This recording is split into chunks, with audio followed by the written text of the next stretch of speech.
This is Kevin Conroy, the voice of Batman. And you're listening to the DCAU Review, hosted by Cal and Liam, streaming at DCAUreview.com and on your favorite podcast app. Gotham City is out of control. An entire city screaming in fear. Supervillains walk the streets, preying on the innocent. They will learn the true nature of power. The police are powerless. A creature prowls this urban wasteland. Who's that? He moves in darkness. For some, he is a rumor, a name whispered in the corridors of the underworld, waiting for the chance to strike. Let every criminal know the acid taste of fear. You crazy! Bat! Giant bat! Gotham has forgotten what justice means. The Dark Knight is here to remind them. Who are you? Batman. Good guys wear black. Hey everybody, welcome to episode 179 of the DCAU Review. I am one of your two hosts, Cal, and the other one is my good brother, good friend, the man that runs our Twitter account. It's Liam. Liam, welcome to episode 179 of the DCAU Review. That's right, and we have a pretty big, important episode to talk about this week. We are still, of course, viewing Batman the Animated Series for the month of October here, and a big one on the docket today with the first-time pairing in the aptly titled episode, Harley and Ivy. That is correct. As you mentioned last week, this is a big seminal episode for shippers. It's a kind of launching point for several different brands and comics and spin-offs and additional animated series and lots of other things that have come from this episode in and of itself. So lots to get into today with this review. So let's not waste any time. Before we do, of course, we will start with our official IMDb synopsis for this week's episode, which originally aired back on January the 18th, 1993, here in the States on the Fox Kids afternoon programming. So without further ado, let's get that IMDb synopsis, Liam. That's right. For the episode Harley and Ivy, which was written by Paul Dini, directed by Boyd Kirkland, with music by Peter Davison, Michael McQuistion, and Shirley Walker, and animation by Dong Yang with layouts by TMS. And that synopsis reads as such. Harley Quinn teams up with Poison Ivy and both become the queens of crime after the Joker and Batman find out. That's a poorly structured. That's an F. Yeah, that's no good. All right. Well, I guess it's up to us, Liam. You know, we got to do the review. We got to read the plot, and we got to come up with our own synopsis for this episode. So we kick things off here with an automobile chase for the second week in a row. We have an episode kicking off with a car chase. If you're not sure what we're talking about, check out last week's episode, The Mechanic, in the archives at DCAUreview.com or on your favorite podcast app. This week, however, it's not the Penguin or his henchmen, rather, that are escaping from Batman. Nope, it's Harley Quinn and the Joker. And Harley Quinn is behind the wheel of the car, the Joker having himself a gleeful time. And as they're trying to escape, it's very quickly revealed that maybe this relationship between Harley and the Joker, remember, at the time, I don't think too much had been delved into as to what their relationship, but it's very apparent here from the way that he's shouting things and yelling at her and hurling things at her as she's driving this getaway vehicle with him lounging in the back, laughing, that this is a very unhealthy, abusive relationship that they find themselves in, Liam.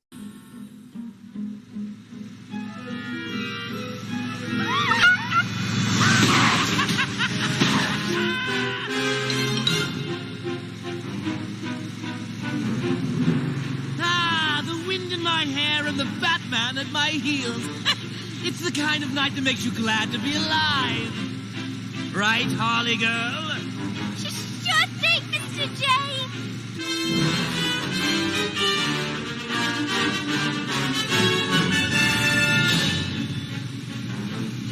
Quick, turn here.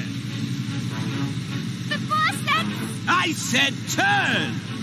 Yes, sir!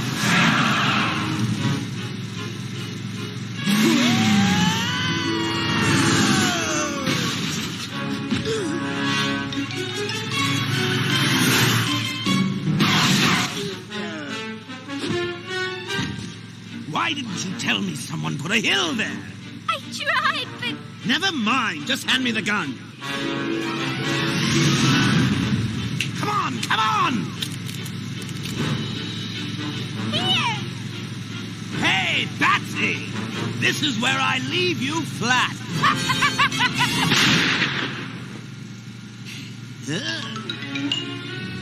You nincompoop! You didn't say which gun. Yeah, I think Harley's appeared in about 3 or 4 episodes that we've reviewed in this production order that we review the Batman episodes in. And obviously, the first episode, she's more just that one of the henchmen or hench girls in that case, and has sort of just been more in that lackey role in the first few episodes. So this is maybe the first one where they make it a little bit more clear that there is like a romantic relationship with her and Joker, and that yes, it's an incredibly unhealthy one, as he's just constantly berating her throughout this car chase with Batman. And then after they do finally manage to escape from Batman, they are back at the hideout, and the Joker is just laying into her, just ranting at these 2 other thugs that he has. And just talking about how Harley screwed the whole thing up. They weren't able to get this diamond that they were trying to steal, and it's all Harley's fault. And Harley's trying to sort of just very sheepishly defend herself ever so slightly, and even that's kind of too much for the Joker. That's a little bit too much pushback for him. And for not the last time on screen, and certainly not the last time in comic books, the Joker is seen being a little bit physically abusive to Harley, as he literally throws her out the door. No, we didn't get the diamond. The Dork Knight showed up before we even got to the museum. I had a great shot at him, too. Except my dear little Harley Quinn handed me the wrong gun. But, Button, it was kind of funny watching you shoot at him with the bang flag.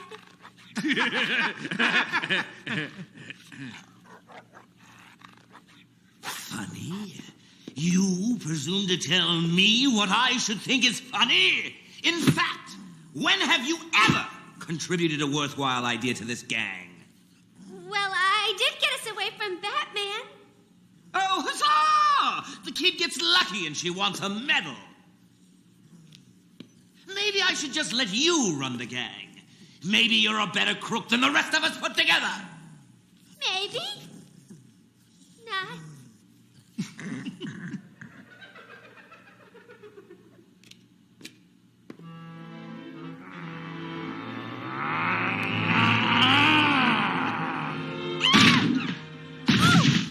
And she is left to fend for herself, and she decides she's gonna prove him and prove everyone else wrong, and that she can strike out on her own, and that she is a legitimate criminal mastermind, just like the Joker. And she does that by going back to the museum and trying to steal this diamond that she and the Joker were going to steal originally.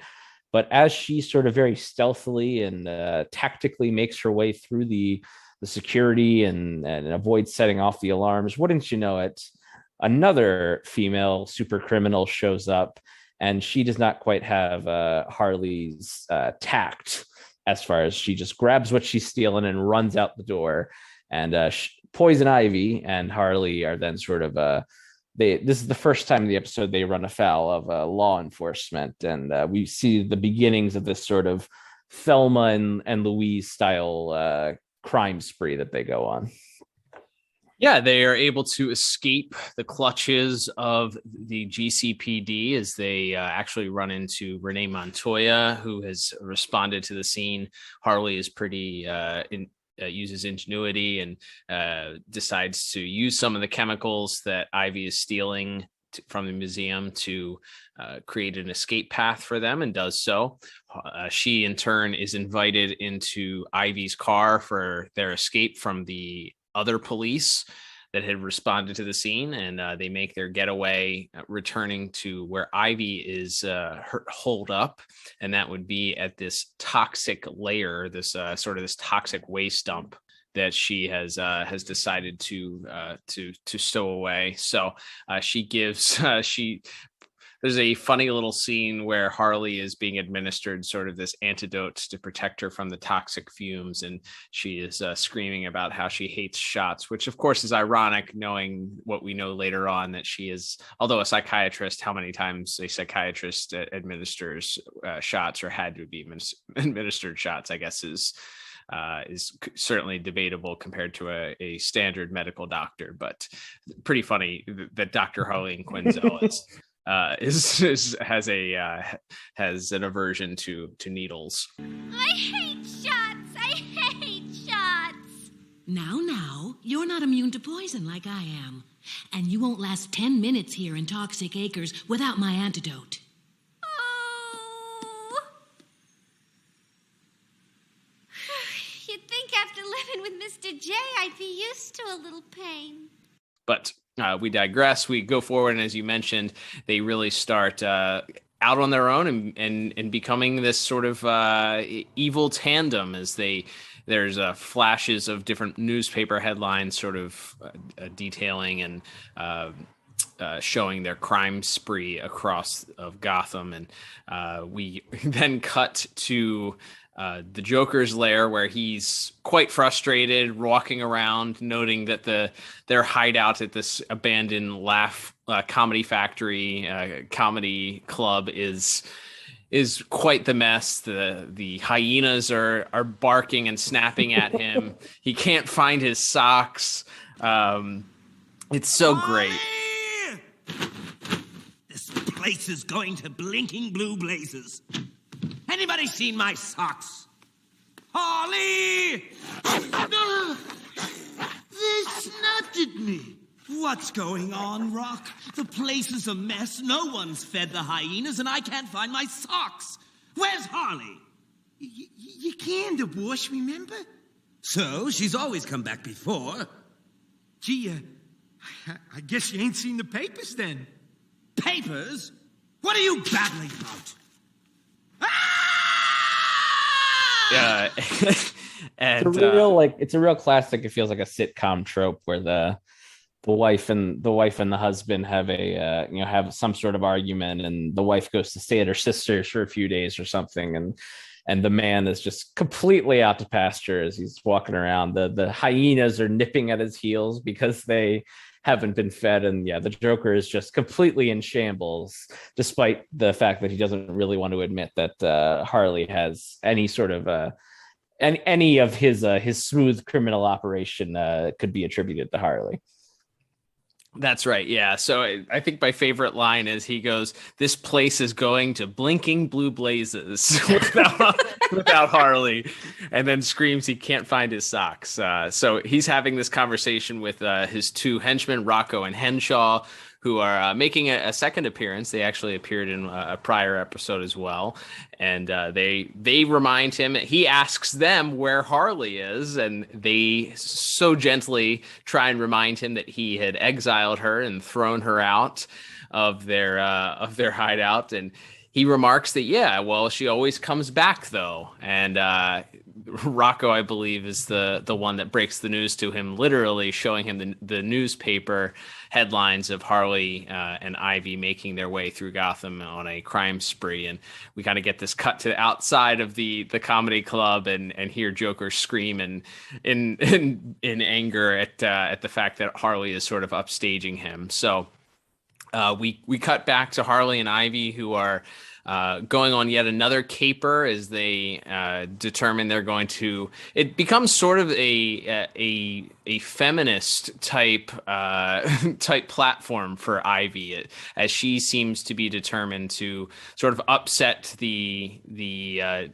normal gender roles or perpetual gender roles, and make sure that they go and attack this men's hunting club, I believe, where they rob, and that's part of one of their crime sprees. And it's very soon thereafter that, celebrating all of their victories, Harley and Ivy are back, and Harley is cooking, or Ivy is cooking dinner for Harley, which is of course all vegetables, which feels a little bit like cannibalism. I'm not gonna lie.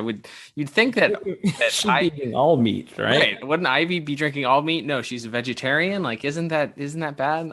I don't know. Feels like cannibalism, but anyway, she cooks a salad, or has a salad on the table for Harley, and Harley actually makes the salad on her plate look like the face of the Joker, and continues to remark about how much she misses him, and mentioning him much to Ivy's chagrin. She's very upset about this, continually reminding Harley that he's abusive, and that she needs to stop fawning after and stop talking about how much she misses him.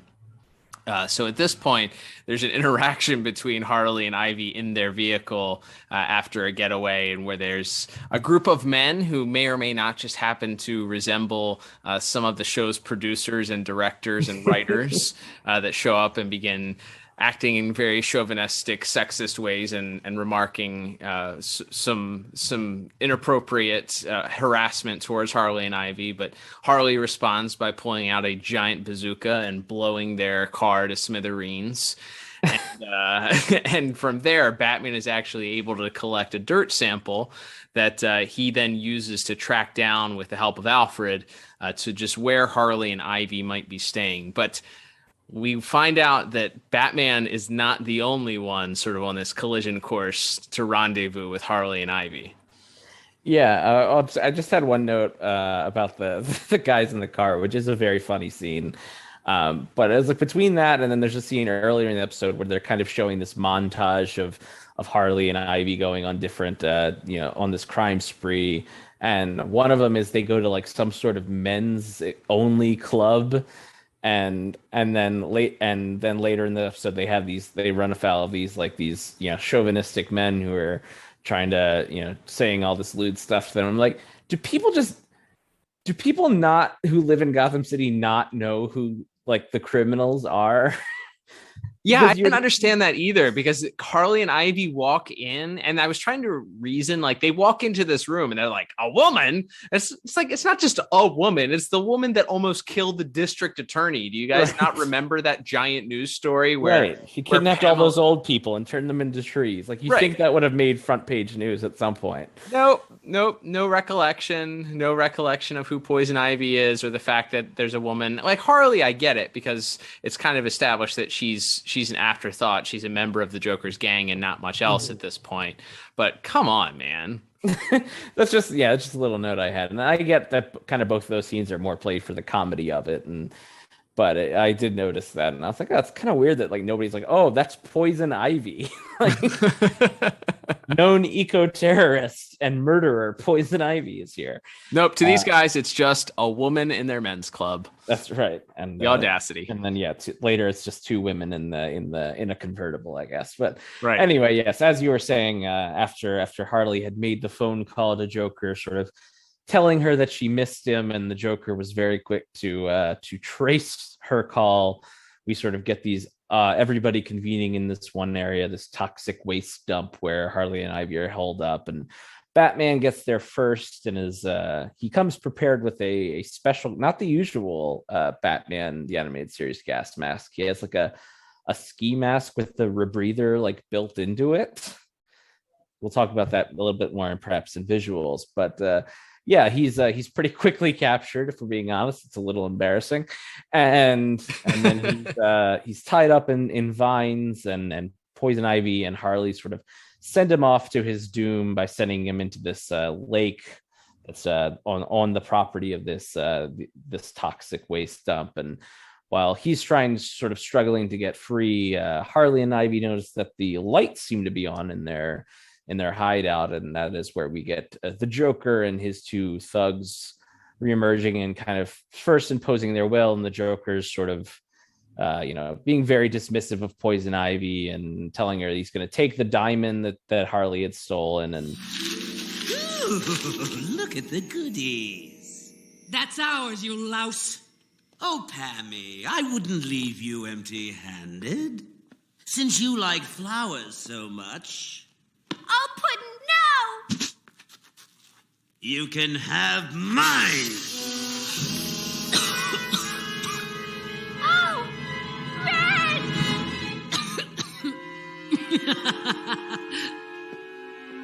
It doesn't work on me.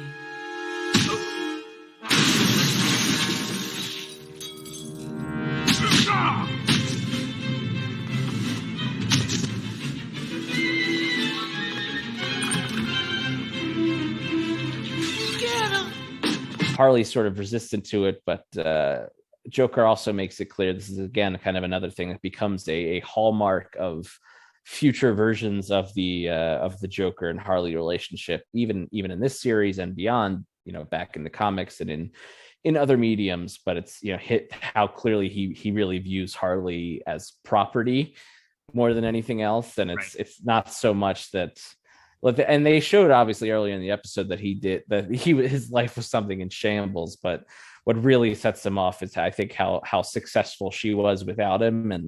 And so he decides he's going to try to punish Poison Ivy by exposing her to the laughing gas in his boutonniere, and she, of course, is immune to that, as she is to all other sort of toxins, and instead sort of knocks him down and grabs Harley, and they leave.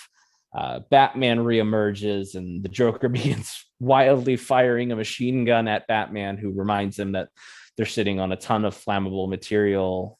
Lots of big explosions occur, and Batman is sort of the thugs run away, and Batman's able to get the Joker to safety. And as Harley and Ivy seem to be about to get away scot-free, and Poison Ivy makes this very dramatic and immediately ironic quote of "No man can possibly capture us," and then immediately their tires are shot out by Renee Montoya, who returns after being foiled by Harley and Ivy earlier in the episode. So I loved that little bit of irony to the story too, of that. Well done. Sort of to put a little bow on the as you said, there's a lot of Poison Ivy's dialogue in the second half of the episode is very sort of feminist focused and everything. So that's a good little bow on that, is having Montoya be the one to actually capture them. And then we get just like a nice little epilogue of Joker in his cell back at Arkham, yelling and screaming about how the next time he starts a game there won't be any women in it, and Harley hearing him shout that and saying, "I think we're going to be able to work it out," and Poison Ivy being none too pleased with her. So we end on a very Paul Dini style joke to end it, as Poison Ivy and Harley are working in the garden in Arkham, and Poison Ivy just throws some mud in her face, and we get sort of the confused Harley look into the camera as we end there. So yeah, as we can begin to get towards our plot scores here, this episode is so much fun. It's a blast. It's written by Paul Dini, who, if anyone knows Harley Quinn, it's him. And I feel like this is a really good episode as far as beginning to develop Harley a little bit more. And while obviously people would look to something like Mad Love as the true magnum opus of maybe if Paul Dini written Harley stories, I really like the development we get, because to this point in the series she has mostly been, while a memorable player in some of those episodes like Almost Got Him or The Man Who Killed Batman that she appeared in, she was definitely still more of a background player. So it's really cool to see that story start to develop. It's not just all of the Harley and Ivy stuff, which obviously from here this spawns multiple other team ups in more episodes of this series and the new Batman adventures, plus tons of comics. They were in a romantic relationship both in the comics, and there's an entire Harley Quinn animated series where her relationship with Poison Ivy is sort of a main focus of that entire series. So like this is a big deal for all of that. But beyond that, it also, I thought, did a lot to establish who Harley is a little bit more beyond just being the wacky clown girl.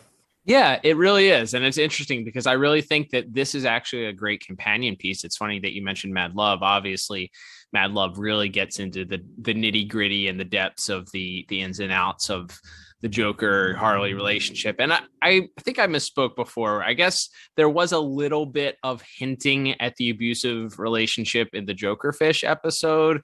He like when he forcibly makes her eat the fish and then, slaps the fish costume on her. Like there was some like hinting at it, but this I feel is a little bit more overt, but you truly kind of get that dynamic of her being just madly, pun intended, madly in love with this psychotic clown killer and willing to look past the fact that he treats her like garbage and accept it, and even see in some of the behaviors he points towards her as loving, which is, of course, that's a lot of real life. There's a lot of real life in that, where there are people, abused lover syndrome, where you truly, or abused spouse syndrome, where you truly make excuses for those people. And so this is really laying the foundation, I think, for some of that, and is a great companion piece because it does give a little bit of the background that, the Joker, obviously in Mad Love, throws her out of once again, and that kind of kicks off that whole storyline, and then culminates with Harley being the one that's successful enough to capture Batman. So it's a very similar.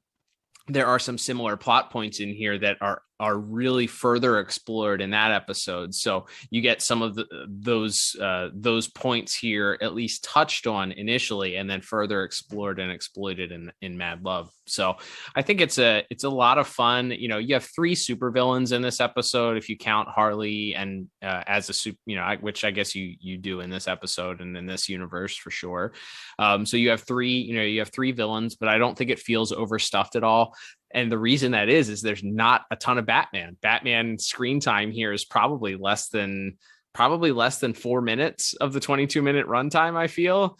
And he's in that opening scene. He has the investigative scene where he sort of tracks down Harley and Ivy, and then he has his brief moment where he gets captured, and then ultimately his fight against the Joker at the end that results in the explosion at the toxic waste dump. Speaking of which, the only reason I know that they didn't is because they once again appear in Old Wounds, but Rocco and Henshaw are nowhere to be found when that place explodes. I thought that might be their death. Like, Batman doesn't throw them in the Batmobile. He throws the Joker in the Batmobile as this place explodes to drive him out. But there's not Rocco and Henshaw. I don't know what happened to them, but I guess they survive because they appear later in Old Wounds. So yeah, I think they show them kind of running out of frame when the Joker keeps firing, but we don't see them like get in a car or anything. Right. So it's not exactly clear how they would have survived this, but apparently they did. Perhaps they were just like severely burned. Perhaps, indeed. Yeah. But because it's a lot of fun, because you have lots of Joker stuff here, Joker and Harley dynamic, Harley and Ivy, as you mentioned, this sets up their dynamic going forward. Lots of interactions in the future between the two of them. And it's a very well written shocking Paul Dini episode. I went with a very strong 8 out of 10 for my plot.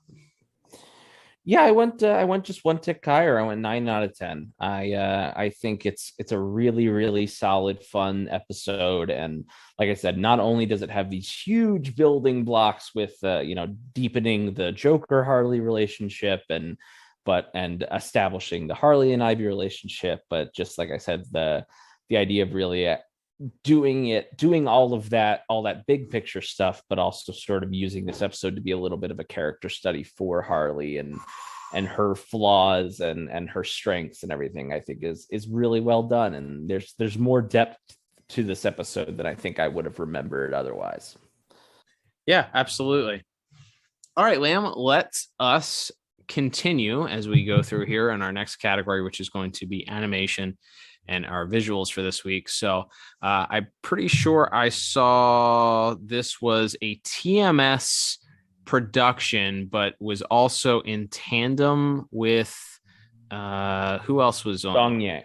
Yeah, so as it's referred to in, I think, in the credits and also on the DCAU wiki, it's referred to as animation by Dong Yang with layout services by TMS. So I guess it was some sort of tandem work between those two studios, and we talked about that a bit last week. As a lot of those animation studios that Warner Brothers worked with at the time would often sort of work in tandem, and sometimes there wouldn't be time to finish a full episode, and so some of the extra work would get farmed out to a smaller studio. We talked about that when we had a friend of the show, Kevin Altieri, on as well. So I guess that was somewhat of a regular occurrence, but I feel like the result is this show has a real weird look to it, and I don't quite know who to blame.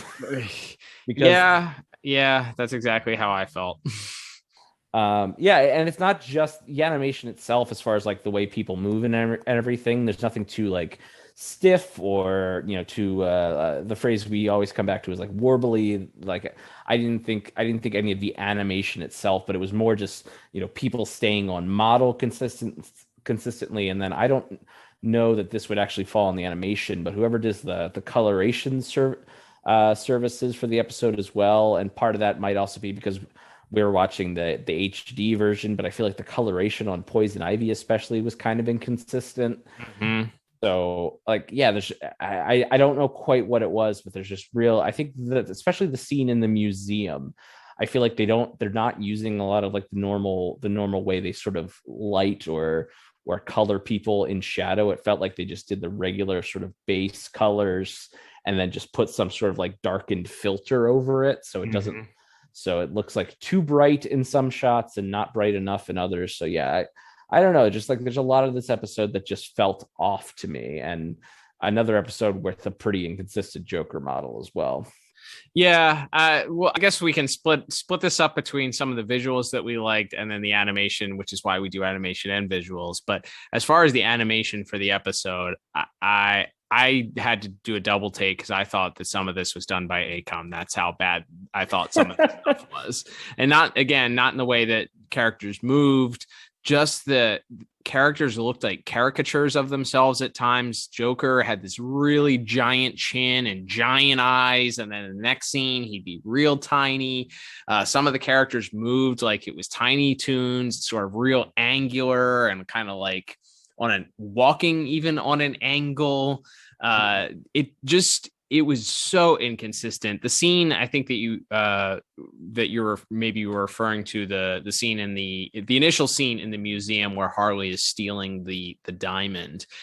Noticed in that one, and you mentioned so it's dark. It's supposed to be a dark scene, and instead of characters having any sort of cell shading, which I understand, they're supposed to be in a dark room without lights.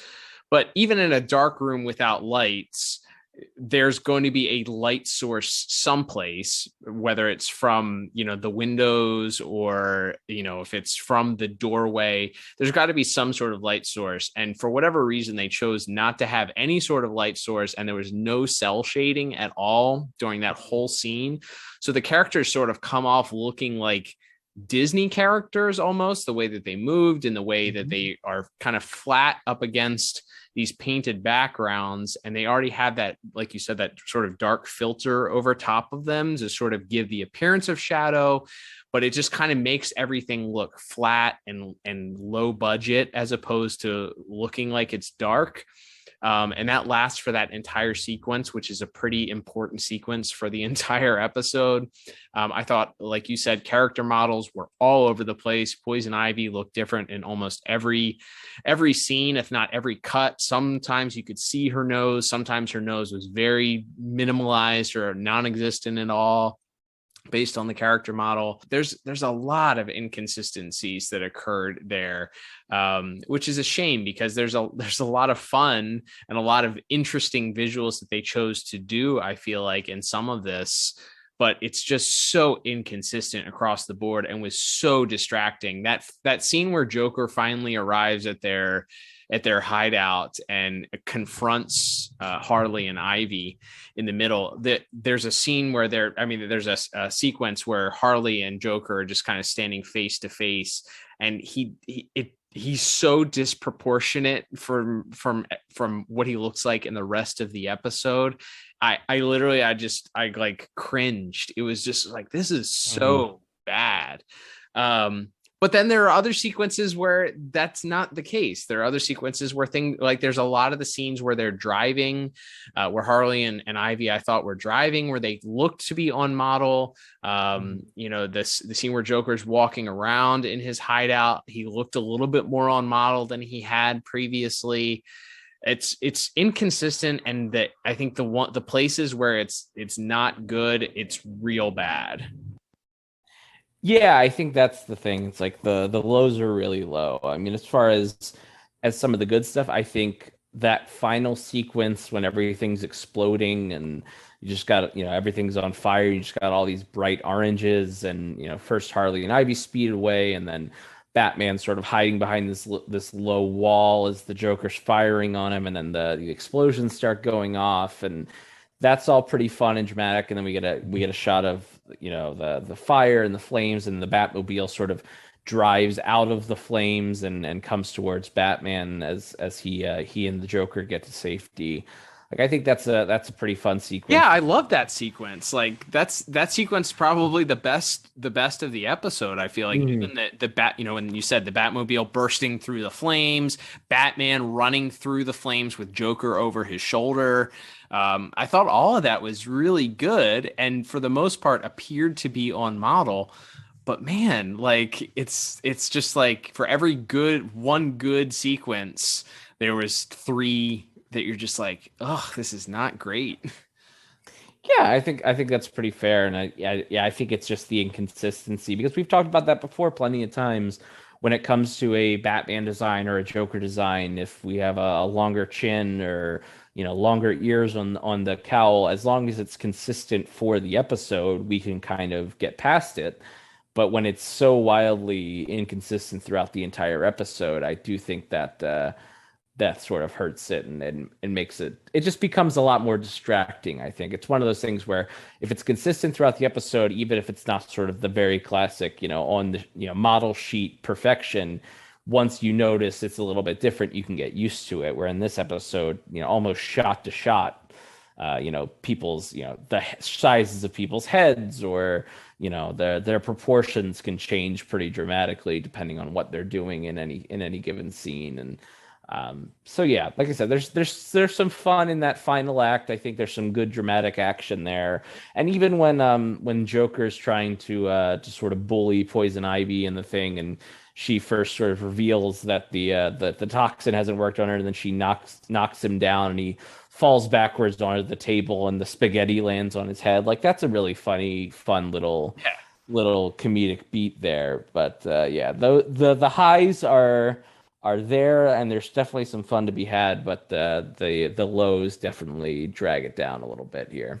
Yeah, we can talk about the things that we did like now instead of we can transition to that. As you mentioned, one of the things that I noticed right off the bat as we get into the Joker's hideout, as we mentioned at this abandoned comedy factory, is, man, we see where more of that Joker money went to. There's this giant laughing Joker head tucked behind his giant Joker that I guess is also his throne, or it's like next to where he sits. It's like, Joker, this is why you don't have any money by the time you get to Joker's Millions. He just spends it on ridiculous things. That and the convertible with a giant smiley face on the front of it, I guess. And the removable bumper, the fake bumper. Yeah, that was good also.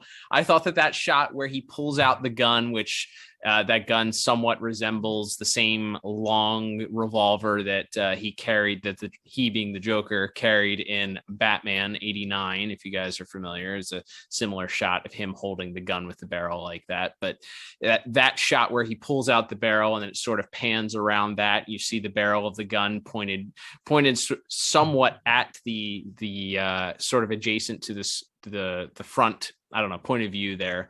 Very looked like a comic book panel, looked right out of a movie. The pan across it, loved that shot.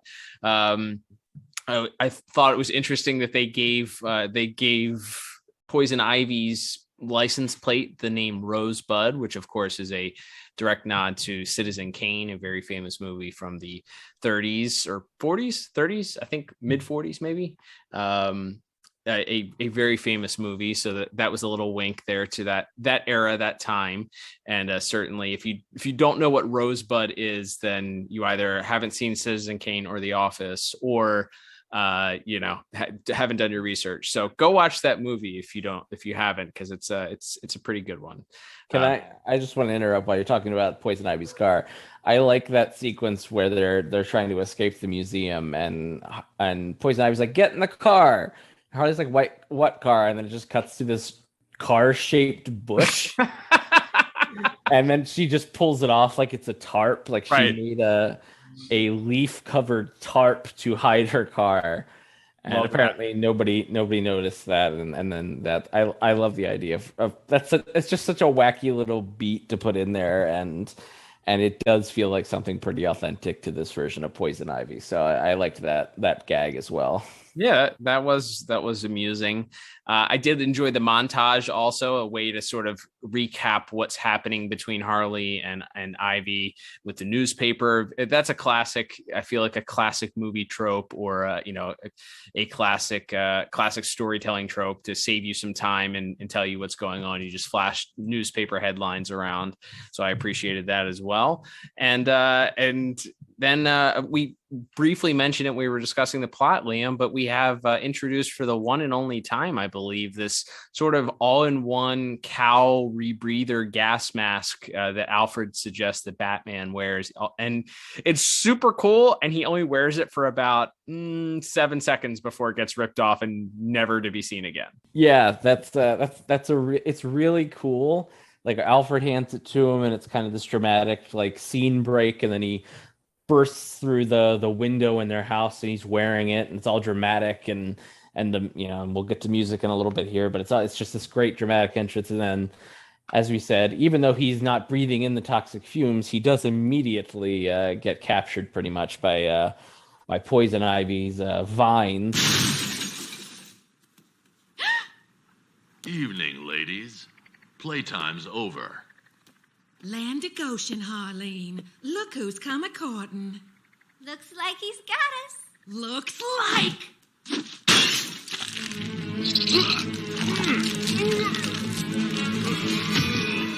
Poor Batman. All trussed up. And no place to go. I'm not quite sure what his plan was. Like, he's fought Poison Ivy at least like 3 or 4 times by this point in the series. So you'd think he would expect vines by now, but he was caught off guard yet again. And then I do like that sequence of him in the death trap, and they remove the gas mask from it. Did they make a point of him like taking any kind of antitoxin? Nope.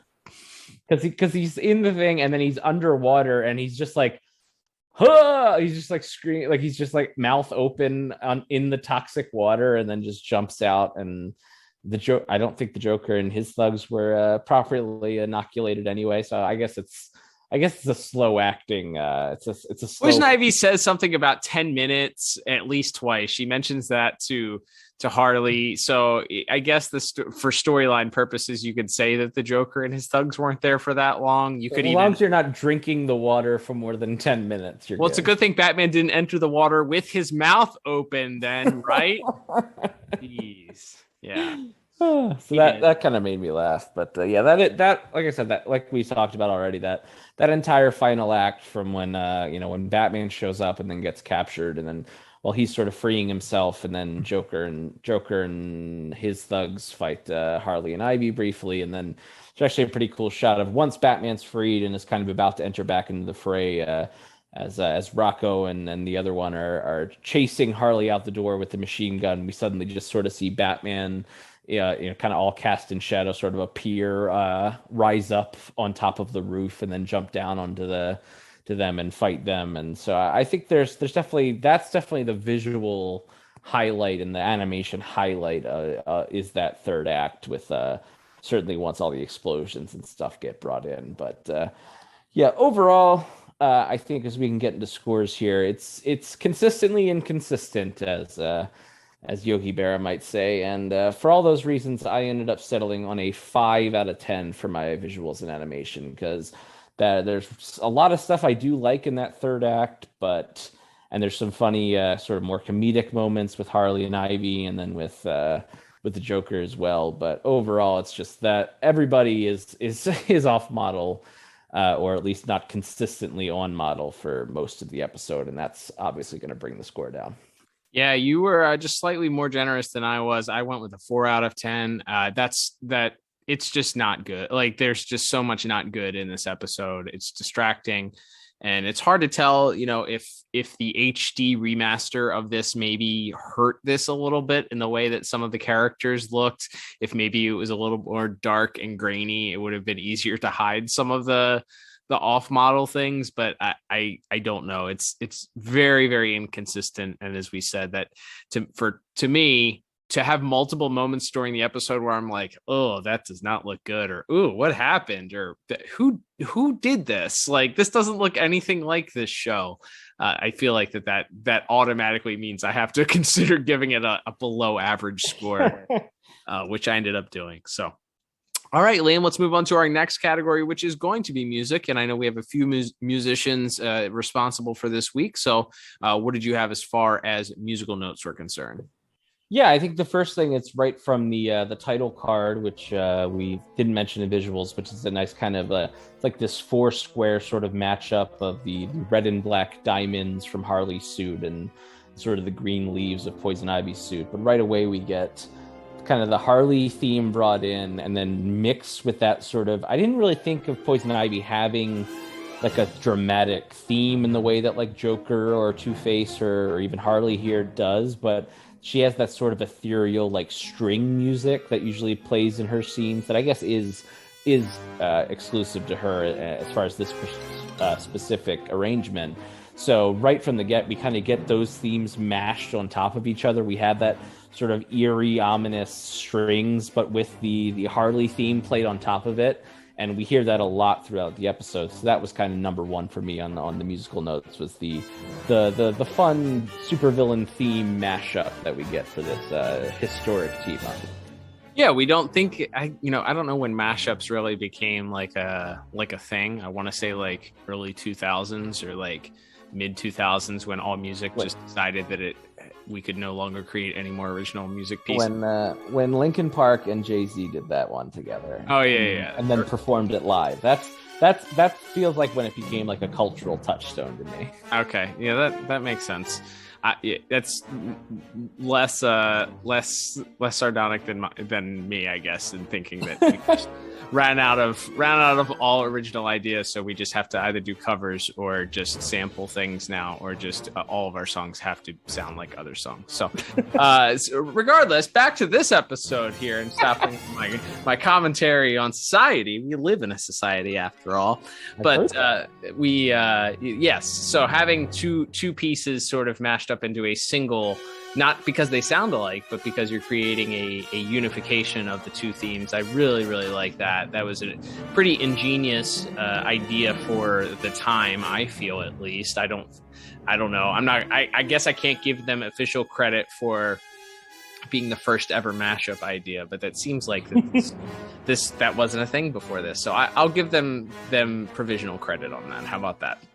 Love it. And to your point, I think a lot of times when multiple villains have appeared in these episodes before, say in Strange Secret of Bruce Wayne, or of course Almost Got Him, we would hear all these individual themes, but they would kind of, one would play and then sort of bleed into the other, where this one they're kind of overlaid on top of each other. And I do think that really gave this episode its own unique musical flavor. Yeah, and that Harley theme is one that, once you hear it, stuck in your head, another earworm, a beautiful piece that really fits the character. It kind of has, it's in the same vein as the Joker theme, but it's its own unique personality to it. It's a little bit more peppy. It's a little bit more lighthearted, and where the Joker sort of has this dark undercurrent that sometimes could be played with some of the deeper, tubas or, some of the other darker horns that they would use to kind of bring it down a little bit. This is a little bit more, I don't know, this is a little bit more peppy. This one has a little bit more life, a little bit more light to it, which kind of makes sense, I feel like, with this Harley character, because she doesn't, while she does have a sadistic side to her in general, for the point of this series, she's generally a pretty light-hearted character. There's not a whole lot of that dark, evil undercurrent that really comes out of this. So I feel like the music sort of matching that for this character works really well. And to have an episode where this finally really plays a huge part in it, and again, is recurring. We have it at the beginning.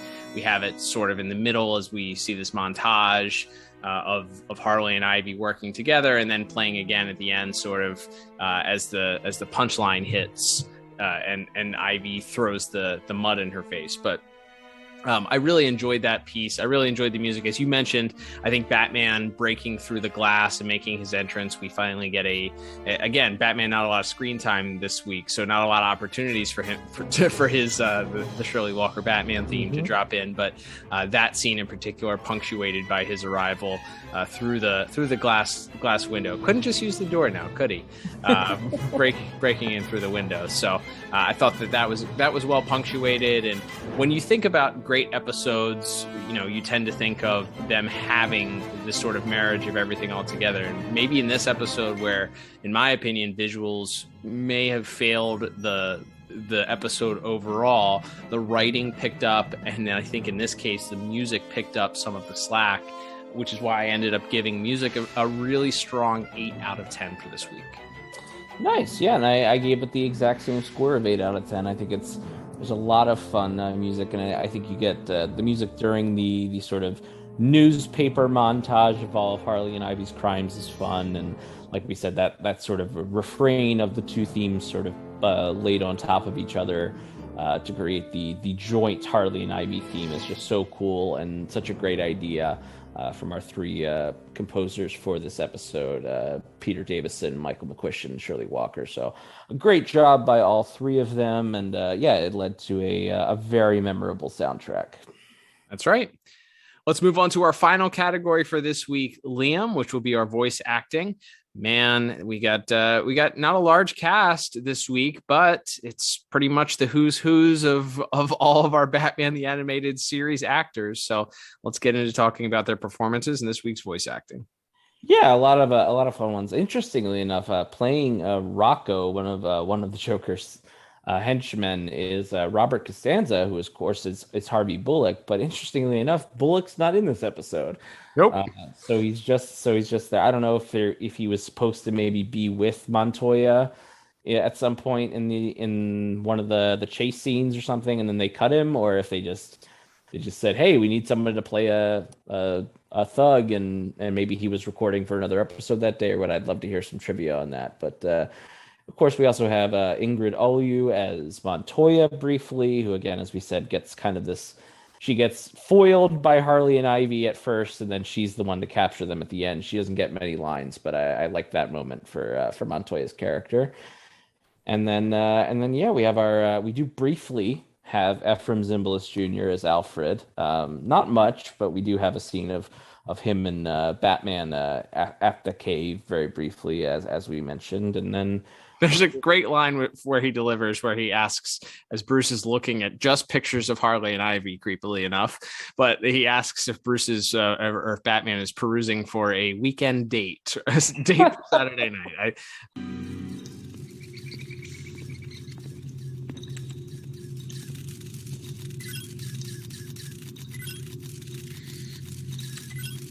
Choosing a weekend date, sir? This is one sister act that's hard to follow, Alfred. Only clue I have is this soil analysis from their tire tracks. Contains the same compounds you'd find in a toxic waste dump.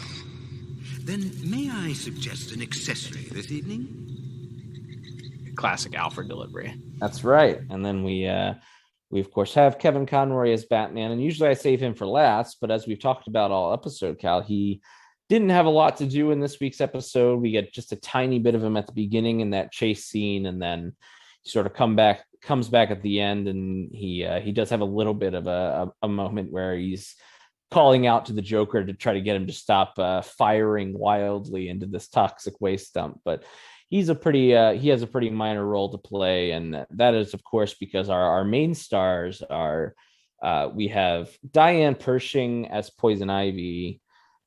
This might be my favorite episode of hers so far. I agree. I liked Pretty Poison. I seem to remember it was 2018 when we reviewed that, which is like 3,000 years ago. But I seem to remember liking her in her first appearance, and then certainly she has a nice time to shine in Almost Got Him. But I like her getting to show again a little bit more of her side, where we've seen her be sort of the crazy psychotic one. We've seen her being sort of the seductive temptress in certain episodes, and then here in this one we get to see her interacting with Harley so much, and getting to show a lot more, I think, depth and a little bit more range and of the emotions that she's asked to portray in this episode. I noticed that you didn't mention her performance in another episode that we reviewed of hers. Look, that episode, which I will not mention. Screw it. I'll put $1 in the bad episode jar. I'm talking about Eternal Youth. Well, there we go. Now that it's your dollar going, the seal is broken. I'll just say her performance was not the problem that I have. So I don't think I've disliked any of her performances as Ivy to date. We also talked about her a little bit in the Static Shock episode, Hard as Nails. But you can hear, of course, all of these full reviews in our archives at DCAUreview.com or your favorite podcast app or the Pod Tower YouTube channel. But I still think, despite generally liking her performances in all of those other episodes we've covered, I still think this is maybe my favorite one so far. Yeah, I feel like she gets to show a little bit more range of emotion. I feel like, again, as you mentioned, Pretty Poison was so long ago, but I seem to remember a lot of her dialogue being her talking to plants in that episode. And some of that, she has a dramatic take at the end with Batman, but she has a very, very small role in Almost Got Him, and Hard as Nails. She didn't do too much. Same as you said before, Eternal Youth, another $1 in the bad episode jar. She didn't. That thing's getting pretty full. We got to empty that. She wasn't the issue with that either. But I think there's some fun that gets to be had because she gets to interact with Harley. I think Arlene Sorkin, as we'll talk about in just a second, her performance as Harley just brings something out. It's a different dynamic for the Poison Ivy character. But I would tend to agree with you that this is probably her best performance to date that we've heard. And that's not poo-pooing on the other performances. It's just saying that this dynamic between her and Harley, and then the Joker and Ivy dynamic, which we saw a little bit in Joker's Wild, got to see them interact just for brief moments there, but kind of continuing that rivalry between the two of them, which is always a great dynamic. I think it's a lot of fun. I think she does a great job here for this episode, and I would not disagree with you that this is likely her best performance to date. Yeah, and then of course the other two villainous stars of the episode, again in more of a supporting role, we have Mark Hamill as Joker, who, despite having limited screen time, as always, tends to knock it out of the park. Sometimes I think he does some of his best work in these episodes where the Joker isn't the main thing, because you think about the monologue in The Man Who Killed Batman, where Joker's really only in that scene. He's not the main focus of that episode. And then here in this episode, between the first scene where he and Harley are kind of having the argument, and then the scene where he's walking around in his boxers demanding to know why haven't the hyenas be fed, and where's Harley, and sort of yelling at Rocco and the other thug, and then I think my favorite line is he gets, after trying to kill Poison Ivy and being defeated, she, as you mentioned, she sort of kicks him backwards. He lands on the table, and the bowl of spaghetti lands on his head. And as he's sort of pulling it off of his head, he speaks, and clearly as a man who has had the wind knocked out of him, but is trying to pretend that he hasn't. Very like impotently, barely is able to get out the words "get him" to the two thugs who then chase after her. But I the delivery on "get him," I howled. I rewound it like 4 times. So good. Yeah, there's not a lot of Joker, but I feel like he maximizes the lines that he was given. I feel like, as you mentioned, sometimes when he has smaller roles in the episodes, it tends to magnify the performance, and you really get some of those lines. The blinking blue blazes line, I cackled at that one. I thought that was a great delivery. Yeah, I think, and no surprise, he's a pretty good Joker. How about that? But yeah, of course, and then our other sort of main villainous voice of the episode, of course, is the great Arlene Sorkin as Harley. Another one like Mark Hamill, where it's hard to come up with new ways to say she's great. And she was, and as we've talked about, many times before, this role was created for her. The character was sort of developed by Paul Dini and Bruce Timm, but it was developed with Paul Dini's friend Arlene Sorkin in mind. And like I said, for everything we talked about in plot of her getting to show a little bit more depth of character, and we learn a little bit more about what makes Harley tick in this episode. And she just, some of those line readings, again, like when she's talking to Joker on the phone, she sort of does like baby talk to him, and when she's asking if he's still angry with her, and all that stuff. Like, I think she's really in that scene. Mr. J? Harley? Hi, Puddin'. You still angry with me? Honey, baby, pumpkin pie. You know I can't hold a grudge. Where are you? With a friend. Look, I can't talk, but I wanted to let you know I'm okay. Oops. Gotta go. I'll talk to you soon.